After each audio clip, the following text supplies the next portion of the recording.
بسم اللہ الرحمن الرحیم۔ السلام علیکم میرے پیارے دوستو۔ ایک صحابی رسول صلی اللہ علیہ وآلہ وسلم کا ایمان افروز واقعہ۔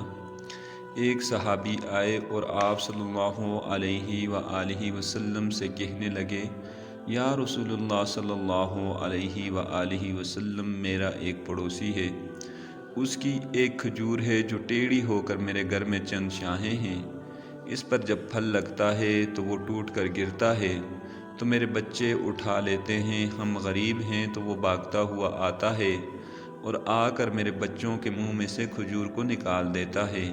یا رسول اللہ صلی اللہ علیہ وآلہ وسلم، اس کو کہیں کہ میرے چھوٹے چھوٹے بچوں پر اتنی زیادتی نہ کرے۔ آپ صلی اللہ علیہ وآلہ وسلم نے اس شخص کو بلایا اور وہ شخص منافق تھا، اور آپ صلی اللہ علیہ وآلہ وسلم نے فرمایا، بھائی ایک سودا کرتے ہو؟ اس نے پوچھا، کون سا سودا؟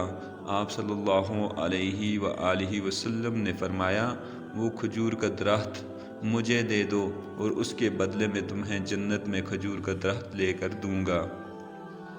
وہ کہنے لگا، یا رسول اللہ صلی اللہ علیہ وآلہ وسلم، یہ اصل میں میرے بچوں کو بہت پسند ہے، اگر کوئی اور کھجور ہوتی تو میں دے دیتا، یہ میری معذرت ہے یا رسول اللہ صلی اللہ علیہ وآلہ وسلم، اور یہ کہہ کر چلا گیا۔ ایک صحابی بیٹھے تھے، حضرت ابو دحدہ رضی اللہ تعالی عنہ، وہ کہنے لگے، یا رسول اللہ صلی اللہ علیہ وآلہ وسلم، اگر میں وہ کھجور کا درخت لے دوں تو آپ مجھے جنت میں کھجور کا درخت لے دیں گے؟ آپ صلی اللہ علیہ وآلہ وسلم نے فرمایا، ہاں، تو مجھے لے کر دے دے تو میں تجھے اس کے بدلے جنت میں کھجور کا درخت لے کر دوں گا۔ وہ صحابی اٹھے اور اس منافق کے پیچھے چلے گئے اور اسے بلایا، اے بھائی بات سنو، کھجور کا درخت کتنے کا بیچو گے؟ اس نے کہا، میں نے اللہ کے نبی صلی اللہ علیہ وآلہ وسلم کو نہیں دیا، تمہیں کیسے دے دوں؟ انہوں نے کہا، اچھا بھائی منہ سے بولو، کتنے پیسے لوگے؟ تو اس نے جان چھڑوانے کے لیے کہا کہ اپنا سارا باغ مجھے دے دو اور یہ ایک کھجور کا درخت لے لو، اور باغ میں 600 کھجور کے درخت، اور یہ کھجور کا درخت کسی اور کو نہ دینا۔ وہ کہنے لگے، پکے ہو سودے سے پھرو گے تو نہیں؟ کہا، میں پاگل ہوں کہ میں مکر جاؤں، مجھے 600 کھجور کے درخت مل رہے ہیں۔ انہوں نے کہا کہ مجھے منظور ہے، کھجور کا درخت میرا اور سارا باغ تیرا۔ حضرت ابو دحدہ رضی اللہ تعالی عنہ گئے اور باغ کے باہر کھڑے ہو گئے اور اندر بھی داخل نہ ہوئے، اور اپنے جیب سے سارے پیسے نکال کر وہیں زمین پر پھینک دیے اور کہنے لگے کہ یہ بھی باغ کی کمائی ہے اور باغ کا جنت کے بدلے سودا کر دیا ہے اللہ کے نبی صلی اللہ علیہ وآلہ وسلم سے، اور اپنی بیوی کو آواز دی، باہر آؤ، اب یہ باغ ہمارا نہیں، اس باغ کا اللہ کے نبی صلی اللہ علیہ وآلہ وسلم کے ساتھ سودا کر آیا ہوں۔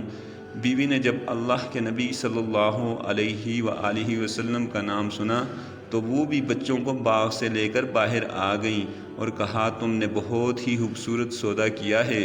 حضرت ابو دحدہ رضی اللہ تعالی عنہ اللہ کے نبی صلی اللہ علیہ وآلہ وسلم کے پاس گئے، یا رسول اللہ صلی اللہ علیہ وآلہ وسلم، میں نے سودا کر لیا ہے۔ آپ صلی اللہ علیہ وآلہ وسلم نے حضرت ابو دحدہ رضی اللہ تعالی عنہ سے فرمایا کہ یہ سودا آپ نے کیسے کیا؟ تو حضرت ابو دحدہ رضی اللہ تعالی عنہ نے کہا کہ میں نے اپنے کھجوروں کا سارا باغ اس کو دے دیا اور وہ ایک کھجور کا درخت لے لیا۔ اللہ کے نبی صلی اللہ علیہ وآلہ وسلم نے فرمایا، پھر میرا بھی سودا بدل گیا ہے، اور آپ صلی اللہ علیہ وآلہ وسلم نے فرمایا، میرے ساتھی، میں اپنی آنکھوں کے سامنے دیکھ رہا ہوں، اللہ نے تیرے لیے جنت میں ایک محل نہیں بلکہ سینکڑوں محل بنا دیے ہیں، اور ایک باغ نہیں بلکہ ہزاروں باغ تیرے لیے تیار کر دیے ہیں۔